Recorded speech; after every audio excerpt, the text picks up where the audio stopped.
You're listening to the Heart-Centered Service Podcast.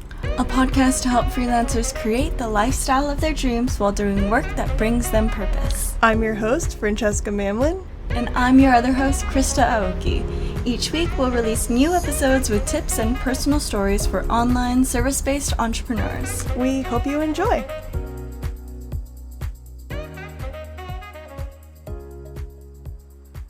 Welcome to episode 13 of Heart-Centered Service. In this episode, we have Megan Seeley joining us. Megan is the planner, fairy godmother, and the host of the Plan Like a Rebel podcast. I met Megan at a conference like 2 years ago now. She was a guest on my last podcast, and I've always been a huge fan of her work because she uses personality types to help people design methods of planning and like goal setting and stuff that work best for them. So today we're gonna geek out about planning routines, personality types, and just how you can plan your best life. So welcome to the show, Megan. We're so excited to have you. I'm super excited to be on. So I love a podcast. We all know this, and I don't know. I'm just so excited. I loved being on your other podcast, Fran. So I'm just pumped to talk about this because basically, anytime I get to talk about planning, makes me stupid happy. So I'm here for it. Yeah, and I like how you use personality types to show people, oh, this could be the best way for you to plan, because I thought like, oh yeah, my way is the best way to plan, and I think a lot of people think that, and that's why everyone gets so excited to talk about planning. But I really like how you approach it through different personality types thrive best on different ways of planning.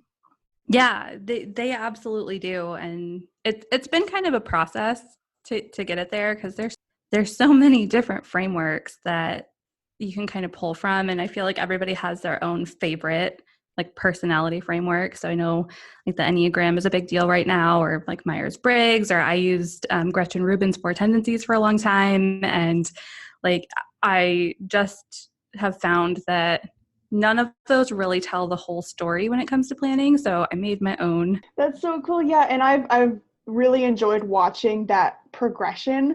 And even like the past iterations of the personality types. I remember taking all of like the quiz and being like, it really resonated with me. But this one, the current one that you're in, like the rebel planning personas, I'm the perceiver, and it totally makes sense. And I really, really love this one. So if you want to give us like a quick rundown of the different personality types that you work with and like how they work and stuff.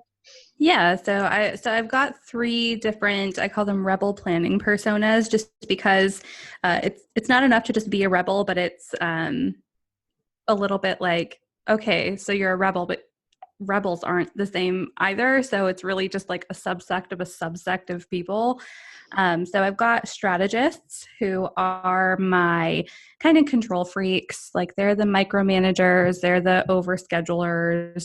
The thing about strategists is that it's really all in the like head, right? So they are the people who are the thinkers, the logic people, they're very data driven, right? And so that maybe doesn't translate to some people as being rebellious, but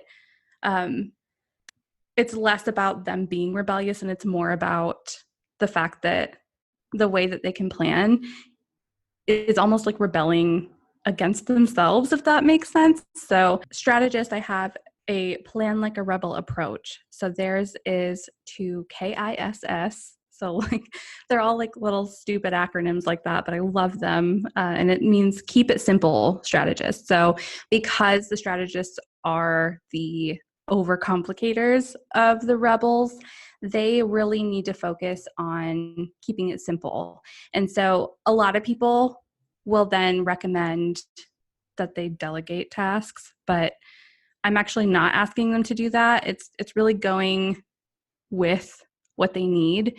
And so rather than delegating, because that I think would be like pulling teeth for them, because they're the control people, right? So rather than being like, hey, give up control, how do you do that if that's your nature, right? So rather than that, it's like, hey, what if you just planned less? So you can have full control over everything you plan if you just do less, right? So that's our one. We've also got feelers, who are the people who kind of approach things from, well, what feels good, right? So they are the givers.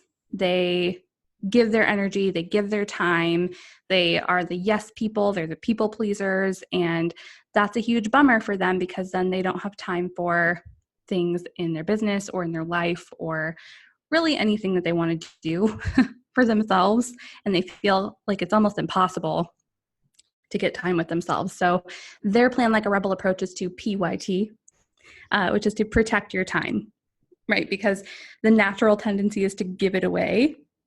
The thing to do instead is to only plan for yourself, right? So rather than taking on the responsibility of planning for, like maybe if you have a team in your business, or if you have like a partner, or really anybody that is an adult and can handle their own shit. So if you have somebody who can handle their own life and you are just doing it for them because you just always have, or whatever your reasons are behind it, really try to just only plan for yourself. Like put all the energy that you put into those other people into yourself.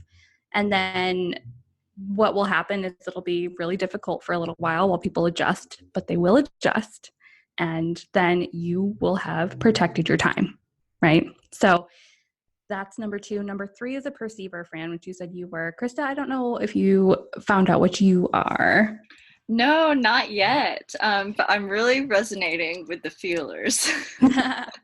Excellent. Yeah. So the perceivers are gut people, right? So it's loosely based on the centers of the Enneagram, right? So the head, the heart, the gut. It's not perfectly aligned with your type, which is why I don't advertise it that way.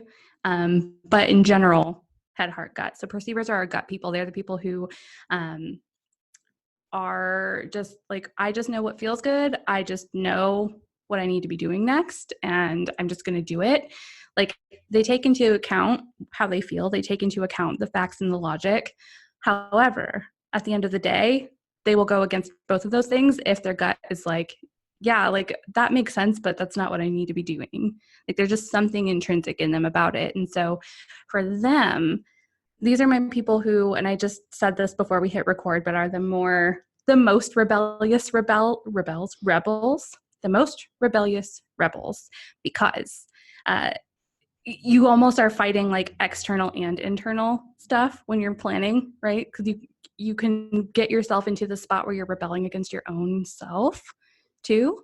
And so for perceivers, your approach, your plan like a rebel approach is to WTF, which is willing to be flexible, because you know what you need to do, you know the right next step, but it can be really hard to get people on board sometimes. And so our perceivers are kind of the ones that barrel forward a little bit, and willing to be flexible is really just, hey, like what if you just lowered your expectations of everybody else around you, right? So it's not control in the way that a strategist is, and it's not giving away time in a way that the feelers are, but it's more like when they make plans, like I know a lot of people really struggle with like the whole self-care thing. Perceivers don't struggle with that as much because they're like, well, yeah, I need to take care of myself, but you're not leaving a lot of wiggle room for flexibility in your life. Like you're not leaving a lot of wiggle room for changes, which seems counterintuitive because like you would think if I'm just going with my gut, then things change all the time. And what's wrong with that? But people kind of get intimidated by you, right? You kind of have like a my way or the highway kind of a vibe going on, not in a mean way or not in a bad way, but it's intimidating to other people because you're just like, well, yeah, I'm doing this. And other people might not understand that about you. And so the thing about perceivers is that you're really operating from a place of wanting to improve life for everybody around you. And it just sometimes can be hard to get the people around you on board because you just know. And so if you're willing to be flexible, if you're willing to give extra time before and after your plans to allow for life stuff that comes up, especially if you have things that involve other people. So like co-host on a podcast, or if you have like a co-founder in your business or any team members, really, anytime you're doing things with other people, giving yourself that extra time for flexibility means that you're not going to have your whole day thrown off if you open your time to other people. And it also still gives you the freedom to move in the way that you like to move as a perceiver, to stay on track. So even if people don't come through for you the way that you want them to, because that just happens, you're still okay. Like, you've still got the flexibility, right? So those are the people. Those are the personas. Oh, that's so awesome. And I resonate so much with the perceiver. And what I was just thinking about was this past season of my life, I've been in a lot of collaborations, and it has really been a growing experience, because my weakness is that I can get very rigid and very stuck in my ways and how I want things to go. And yeah, you're basically describing me when you describe the perceiver. That's so cool. And I remember the last archetypes you had. I was the rebel. And like, so the last archetypes you had, like rebel was one of the archetypes, and you had like a few others. And it seems like you've really leaned into just the rebel direction. So what was it that inspired you to make that shift, and create and like make it your whole branding, instead of like the rebel just being one of your archetypes? So selfishly, I just think rebels are more fun. And logically, I was noticing that every time I would work with a client, no matter what type they were, and I was working off of Gretchen Rubin's 4 tendencies framework there. So whether they were an obliger or an upholder or a rebel or a questioner, it didn't matter what type they were. What I was doing was telling them how to plan like a rebel, right? So I was finding, like, any type, I was going back time and time again to the way that rebels could plan for their life. And it hit me one day after a client call. I was in the shower, because of course that's when the ideas come to you, right? And I was like, plan like a rebel. Of course you need to plan like a rebel. And it just got my wheels turning, that like, why is it that we have all of these planning systems and all of these people who are productivity experts and time management people, and everybody struggles with it so much? Why do we have all this information and all these resources and all these experts, and something's not clicking? And what is it? And so really taking that and thinking, what if the rebels have it right? You know, I feel like I've had a lot of conversations with rebels who feel like, I feel like I'm not good at planning, or like I can't do time blocking, or, you know, I kind of just do things my own way and it just ends up working, but nobody is ever talking to me about it. Or like nobody's ever acknowledging that that's okay. And so I'm kind of taking it a step further, and like, not only is that okay, that's the way that everybody should do it. Everybody should operate that way. I think rather than putting ourselves into this box of productivity or whatever you want to call it, I think, what if like we just have productivity be a part of the equation, right? And you come from a place of like, so Ashlyn Carter has this saying that she works from a place of rest and not hustle. And I think that's so smart. And it's kind of a similar situation, right? So you're working from a place of life and not business, right? So rather than being like, what do I need to do? You're approaching things as like, well, how do I like live my life today? A question I ask myself a lot, and I've been kind of telling my clients too, is what would be really good for me today? You know, rather than like, what do I need to do? What can I get done? Where do I need to be? Who do I need to talk to? Here's all the stuff on my list. It's like, what would be really good today? You know, like, it's not what would feel good. It's not what sounds good. It's not what I think would be good. It's just what would be good, and really leaning into your own intuition. And I think that rebels in general, no matter whether you're the strategist or the feeler or the perceiver, just do that so well. And I would really like to shine a light on that. And my hope is to just make this the way that people plan, right? I want to do away with productivity and time management and balance, and it's all bullshit. Plan like a rebel. Like that's where it came from. It's amazing how you felt this, or you like thought about this in the shower and you really leaned into it. Can you kind of be more specific? What does it mean to plan like a rebel? Does it mean just like following your intuition, or what does that mean to you? Yeah, so it came from like at first planning in the way that I was teaching my rebel clients how to plan at the time. And so that is really taking away time blocking, taking away really rigid scheduling, and just having it be where, like, what do you have to do? Like, and not just what has to get done, but what do you have to do?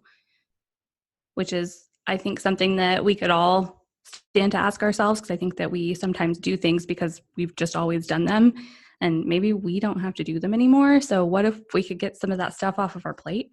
Because it's just hard. We've all got so much on our plate. And I think that honestly, just having the things on your schedule, like the things on your schedule, the only things on your schedule are, what do I need to do to take care of myself? What do I need to do to take care of the people in my life? And taking care of the people in your life could be going to work or appointments, or, it's all of your obligations. And then beyond that, then you can have a list. I don't like to call it a to-do list. I like to call it a could-do list. So it's like, what could I do in between? So rather than planning your life around the to-do list, you're planning your could-do list around your life. So the things you have to do for you, and the things that you do need to do for your people in your life, whether that's your team and your business, whatever, like the things that have dates and times attached to them where you have to show up, those go in with, what do I need to do to take care of myself today, and when am I doing that? And the rest of it just will fit in. It just will. I like to think of it as a menu, right? So it's a could-do list, but I also think of it as like a menu. So if you walk into a coffee shop and you're like, you know what, I think I just want a black coffee today. Cool, do it. Maybe later today, you walk up to your menu again and you're like, I think I'm going to get a sandwich, except in this situation, the black coffee is whatever admin tasks you want to do, or whatever is on your list. Just pick whatever feels really good to do in the moment, whatever you think might be good in the moment, whatever would be good in the moment, depending on which of this personas that you are, and really just go with whatever feels good in the moment. It's hard to articulate a little bit in that way, because I can't tell you what would be really good for you. Only you can do that. But it's like, how much time do you have, and where's your energy at? Because you never know that until the day of. Yeah, so like maybe doing like a could do assessment, or like a values assessment, and like writing down, okay, what family or life commitments do I have week by week, and what are like, and those are the maybe musts, or like what is a must for me, and then what's on my could do list that I can visit whenever I feel inspired. So then like going back to what you said, Ashton Carter says, I'm working from a place of rest instead of hustle, and then it's just a lot more intentional in that way. And then you're doing like the work to write down or like assess what's most important to you week by week. Yes. Yep. So there's definitely week by week, and then also a little bit day by day. So I know for me, so I have a daughter, and being a business owner and a mom and a wife and like life changes on a day-to-day basis over here. So, if she woke up in the middle of the night and had a nightmare or something, and I was up with her, I'm not going to be super productive the next day. And it just is going to be what it is, Yes. And I think something that is inherently flawed about the way that we're all taught how to do this stuff and plan is that like we all are operating and planning off of a system that it's the perfect situation every day, except it literally never is. There's like maybe one day out of like every quarter that goes exactly the way that you thought it would go. You know, Thank you. Yeah, those are rare. OMG. I'm glad I'm not alone in this. I didn't no, realize. Yeah, and no, like it's ridiculous. why did no other productivity, or at least why did like the majority of productivity people kind of force us to operate under that assumption, like, oh, like you have to like create this perfect daily routine and all of these rituals have to like go like, you know, after each other. And it's just like, we're humans and we have human lives with like circumstances. And I love how your whole perspective of it allows this flow, like just for like life happening for people who have kids and lives outside of the thing that they do, that they have to be, you know, planning and organizing. But then like also like maybe you wake up one morning and you just like are hit with like an inspired idea, something that you didn't know was going to hit you, and then you are able to like move some things around to like put your creative energy towards like a random inspiration that comes. So I like that. I like how you like help us find breathing room and white space for flow in our lives. Like that's a really cool part of what you do. Yeah, thank you. Yeah, that's a really good way to put it. It's like, yeah, well, you just never know, because yeah, it could be a draining energy or it could be really exciting. And what if you had on your list that day like a whole bunch of boring admin stuff that you didn't want to do? Right. And then you feel like, oh, I have to do that because I said I was going to do that. And then you miss out on this great creative energy, which doesn't come all the time. Right. That's not the space that most of us live in. And so, yeah, it just gives you room, and you need room. Everybody needs room every day. Mm-hmm. Yeah, and one thing I really love about your podcast is that you give people a lot of cool ideas of how they can be like implementing planning routines, and like how they can actually implement like the use of their planner into like their own personality type and how their life has to flow. And I had you do this on my last podcast because it was like my favorite part of the whole episode. Can you tell us about your planning routine and like the Sunday night planner ritual? Because it just like made me really happy. Oh my God. So it's my favorite day. It's my favorite thing all week long. It's insane. So yeah, Sunday nights, it's like everybody in my life knows I am unavailable Sunday nights after my daughter goes to bed. Like I'm just not around. Maybe I'll be on social media. Maybe I won't.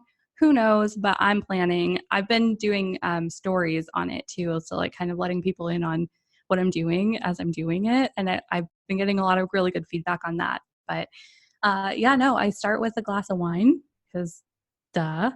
Yeah. And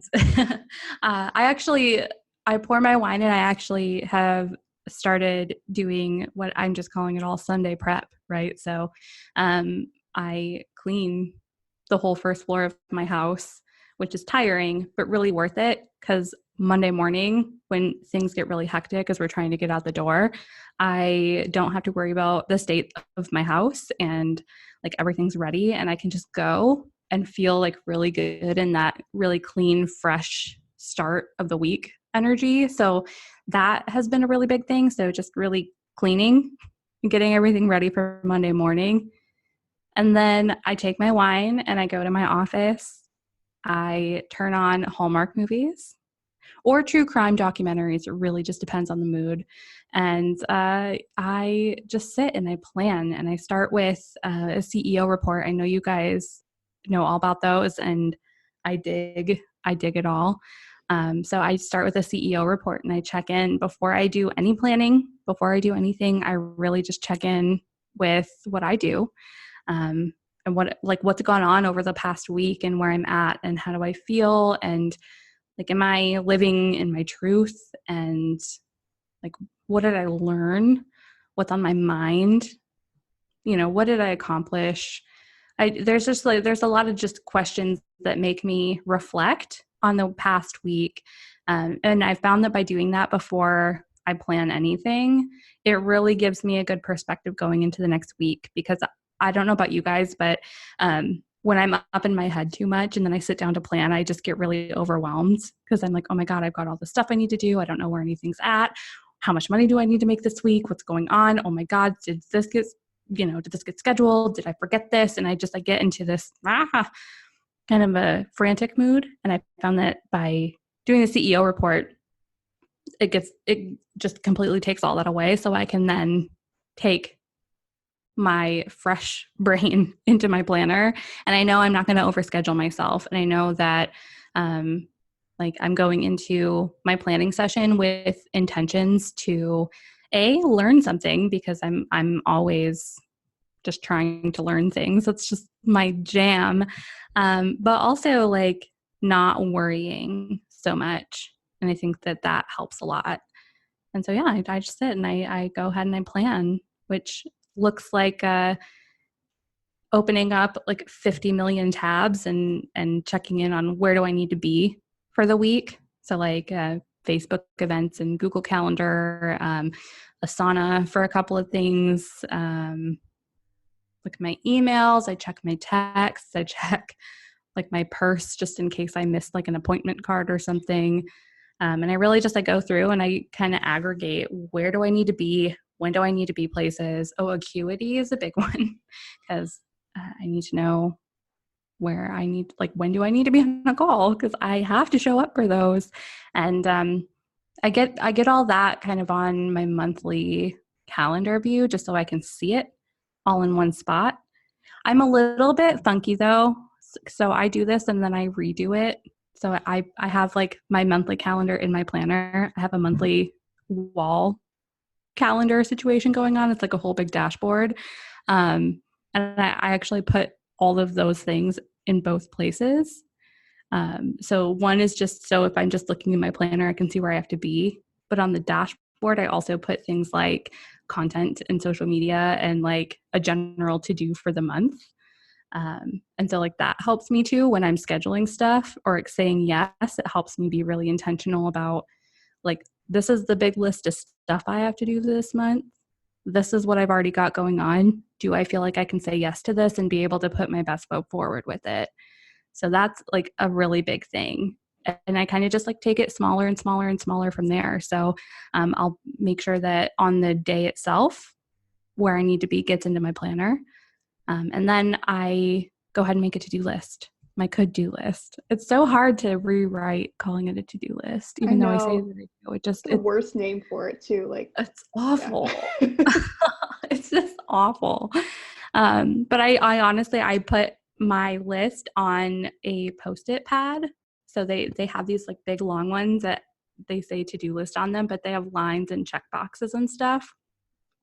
And I'm a checkbox person. So if I can check a box, I'm here for it.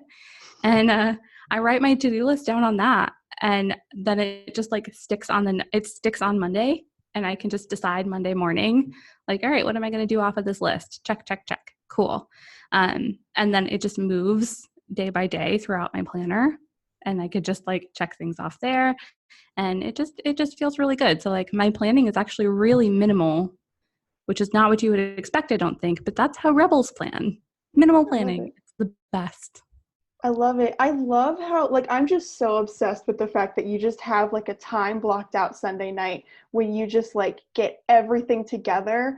And I would imagine like you just go into every week feeling so good about the week and like knowing what your intentions are. I love how you start with a check-in with yourself, because I've totally been there, like where I am trying to like plan my week and I haven't really like gotten out of my head yet. And I'm just thinking about all of the things that have to happen. And I always overschedule myself. So I think when we're in our head, then we don't really know what the priorities are. So then everything becomes a priority. Yeah. So I just love that you start with that, checking in with yourself first. Well, and like when you're in your head, you're not in reality. So if you're trying to plan from being up in your head, you're not planning for what actually is happening in life. And that's just not helpful for anybody, because then that makes you a little bit flakier than you maybe want to be, or just not in a good energy. And then you're not doing your best work. And then if you're not doing your best work, you're not getting your best money. And if you're not getting your best money, then you're poor. And that's sad. Yep, that's 100% true. So the other day I saw this Instagram post by Tom Ross Media where he talks about pricing specifically for designers, but it talks about pricing hourly, like say an average designer rate is $50 per hour, which can sound like a lot to people and people can question it.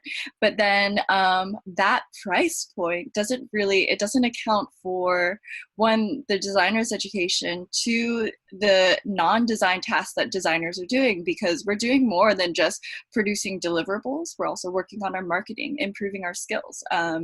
You're also, as a designer, finding clients. And so it's like your pricing, it's not just the hourly rate to the results and that's it. Like there's a lot more that's accounted for when it comes to pricing. And so I was relating this to like, oh yeah, having this like white space and breathing room, like also letting like this white space and like planning like a rebel and like being more intuitive and flexible with your could-do list to pricing. Basically, like it's really important for your own career growth and your personal growth and your self-care to have this breathing room, and you can get paid a fair rate as well.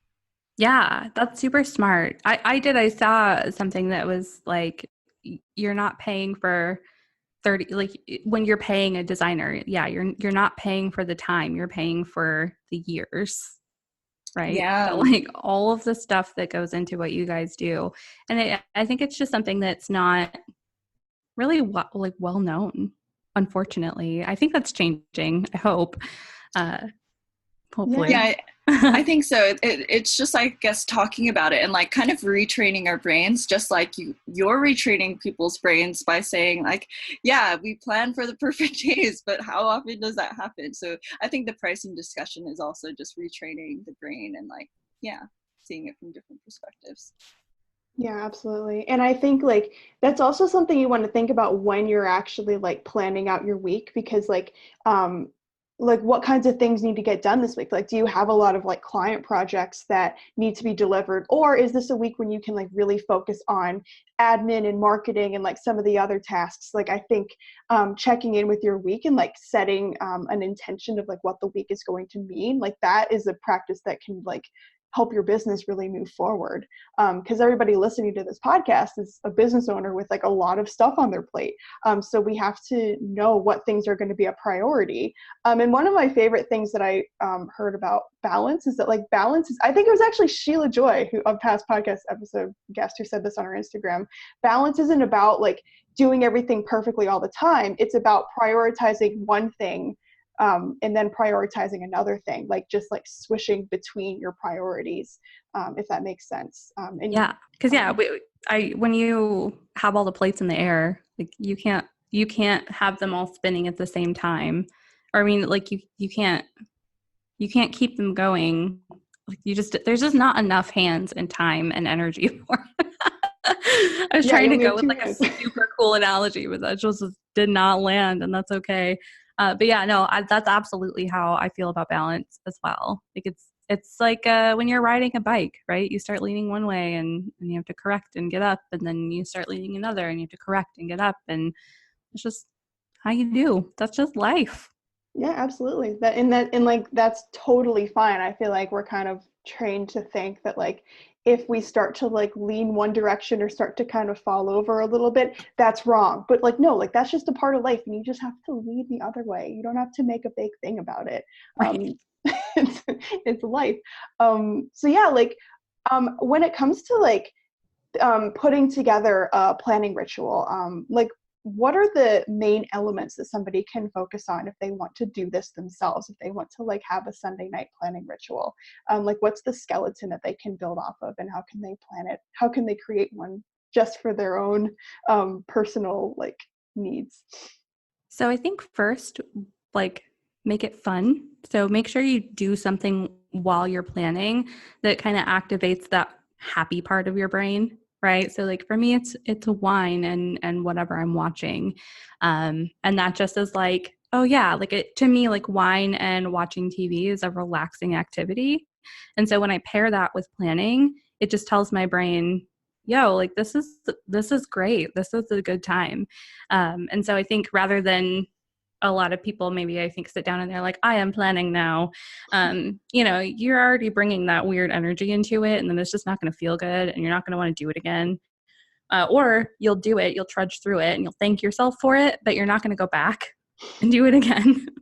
So I think the most important thing is to just find something that feels really good to do at the same time. And like I call it stacking. So like just hitting as many senses as you can that just feels really good. And then adding planning into the mix, just for whatever reason, makes you want to stick with it, because then it becomes like, oh, this is my time that I get to sit and like get a little tipsy and watch stupid movies. And also I get my shit together and it's the best. So I think that's the first thing. The second thing is to decide, like, especially I think a lot of people feel like because I do it on Sunday nights, like you have to do it on Sunday nights, but you can do it on any night. And honestly, for Rebels, a lot of times I would not even say, okay, every Sunday I'm going to do this. You know, I think just having the ritual rather than the routine makes more of a difference. So like, as long as you do things in the same sort of order and steps so that you're triggering your brain to be like, oh yeah, we're planning now. It doesn't matter when you do it. So I think that's a big thing too. So don't put yourself in a box by being like, I'm going to do this every Sunday because that's when Megan does it, or whatever, you know, like sometimes your weeks might look really different or your schedule changes. So maybe you do it on Tuesday morning, maybe you do it Wednesday at lunch. Who knows? Who cares? It doesn't matter. It doesn't matter. So like, let that go. And then like think about what would make your life a lot easier throughout the week, right? And I don't just mean like Monday morning, just because I do it Sunday, I'm going to use that as an example. But I don't just mean like Monday morning, but like when I clean my house, like it's good all week. You know, it goes to shit on the weekends, but that's why I clean it again, right? So like just finding something that's going to make your life a lot easier. Like, so if you find yourself, if you work at home, I don't know if your audience works at home a lot, but I do. I'm in a co-working space right now because I can't concentrate at home a lot. So, but the reason like I clean my house is because when I am at home, I'm not thinking about that, right? So if there's anything that's a distraction, remove that. So do whatever you need to do to make things easier so that's not as big of a distraction for you. So like if you have kids around, maybe you need to put them in childcare. Like not ideal, maybe not, but are you doing your best work or your best parenting if you're trying to do both? You're probably not. So yeah, make it fun, make it a ritual, not a routine, and do whatever you can to remove the distractions that might come up during the week. So cleaning is a really good one. I also really I also clean my makeup brushes at the same time. Like that's just part of my, I call it all Sunday prep, because otherwise I forget. And so like if there's anything like that where it's something you want to be doing every week, but you just can't seem to make yourself do it or remember or whatever, like just make it your ritual, man. Like, and just do fun stuff while you do it. And it will just make you want to come back and do it again and again and again. Awesome. I'm obsessed with the ritual over routine part. Yes. It's just so everything about like what you're teaching it is just all about like flow and inspiration rather than like rigidity, which I think the flow and like that's what business owners need because we're visionaries and we're building something bigger than ourselves. So like the flow is so freaking necessary. And I love the adding like hitting your senses with things that make you feel good while you're also like planning and getting your shit together, because then you're training your brain that like, oh, the planning is fun too. Like your brain is associating that with good things. I love all of it. Totally. And when you make planning like a routine, then it's easy to get mad at yourself for missing the routine. Mm-hmm. And just like, yeah, instead turning it into a ritual, associates it with being fun because you're not being hard on yourself or, oh, I missed a day, like darn it, next week, or the random excuses that we make. So. Yeah, no, that's super smart too, because yeah, I know a lot of people who, if they miss like if they say, I'm going to do it every Sunday, first off, I feel like anytime you start a sentence with, I'm going to do this every whatever, like you're just setting yourself up. Like it's a ruse. It's not a thing. Stop doing that to yourself. But like, yeah, if Sunday comes around and you're like, oh, I was out with my friends, or like I did something else, or I was tired, so I went to bed at 8, I think that a lot of people get into a trap where they're like, well, I guess I'll just not do it this week. And then they have a crappy week. And then they're like, well, I don't want to plan because now I'm really overwhelmed and I'm almost afraid to face all the crap that I didn't actually get done this week, because then I'm gonna have to look at it and it gets you like into this big cycle. So yeah, I think just take the guilt out of it. Like it just is not worth it. It's not that serious. Mm-hmm.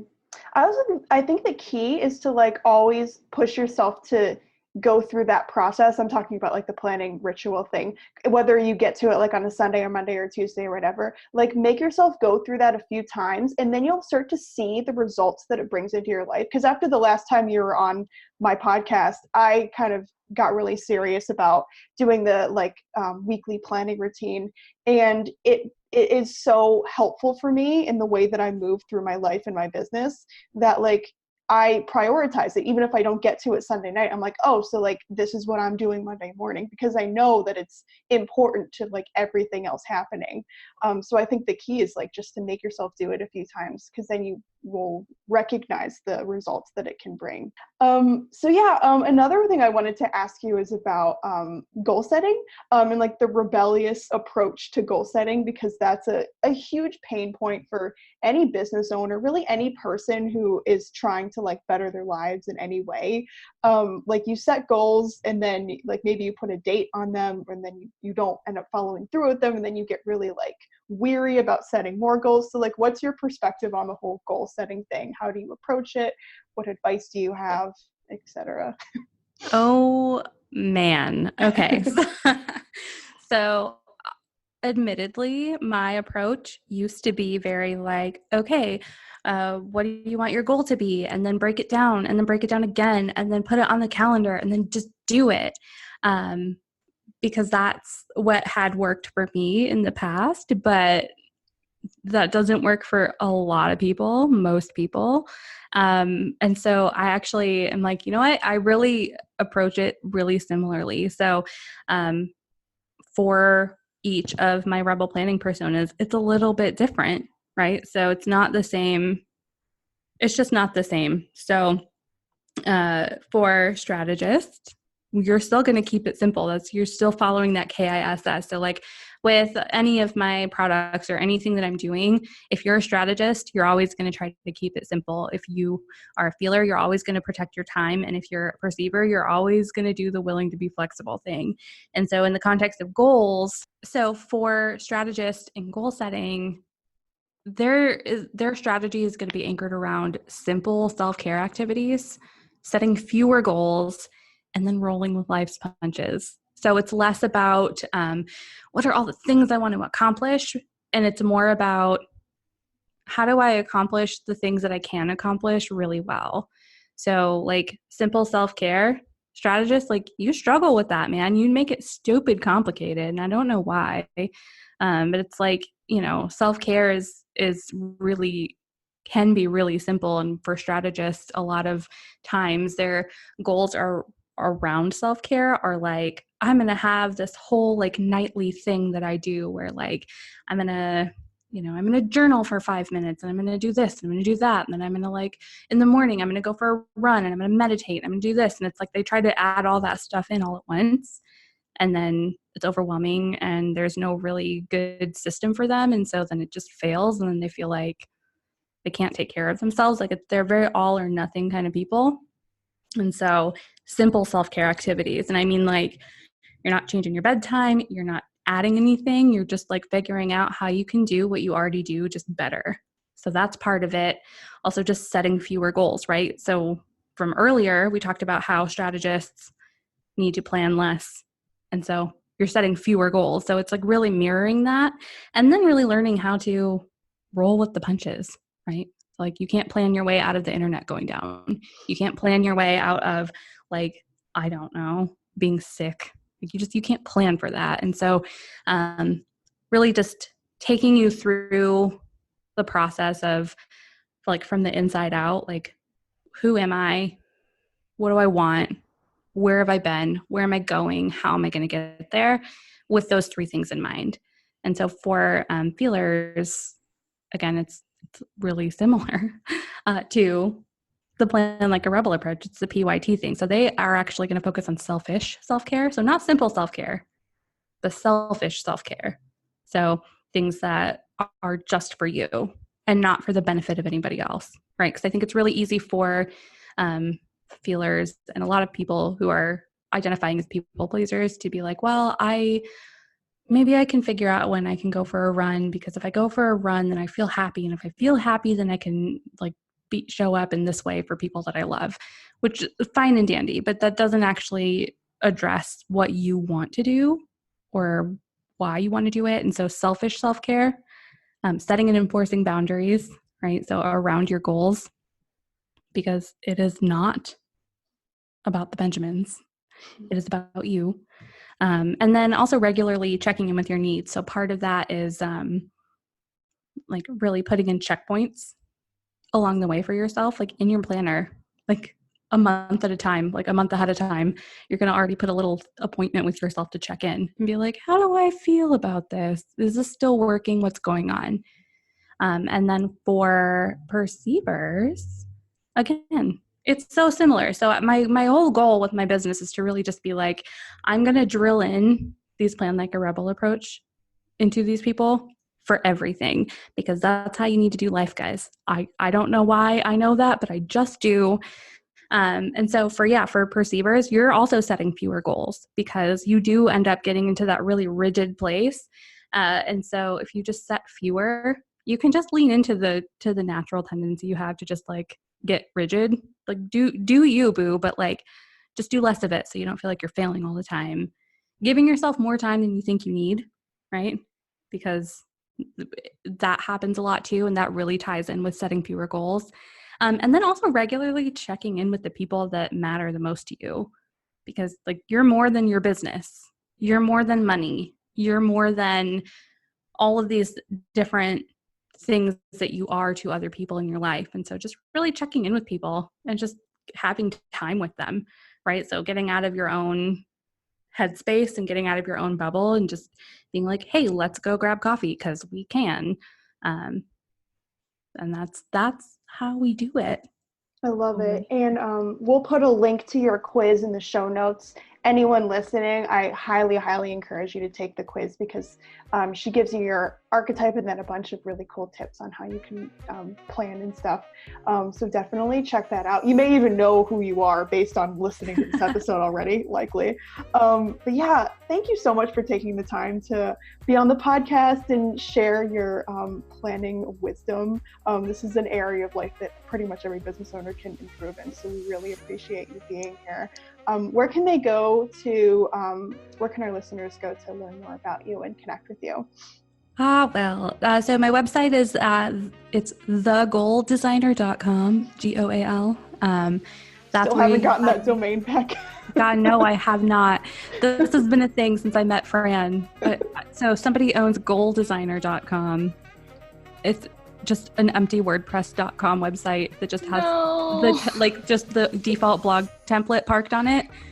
And I haven't been able to, I don't even know. So someday I will also own goaldesigner.com, but today is not that day. It's been 2 years, but whatever. So thegoaldesigner.com, but to make it easier, you can also find me on Instagram and Facebook at The Goal Designer. So if you just have the, you'll find me. I hang out on Instagram the most. I'm always up in my stories, always hanging out in the DMs. And then I also have a podcast that you guys are going to be on actually tomorrow, which is Plan Like a Rebel. And I'm super pumped to have you guys on. Yeah, we're so excited to connect in a few days and record that episode. I know. So. Yeah, until then, thanks so much, Megan. Thank you so much.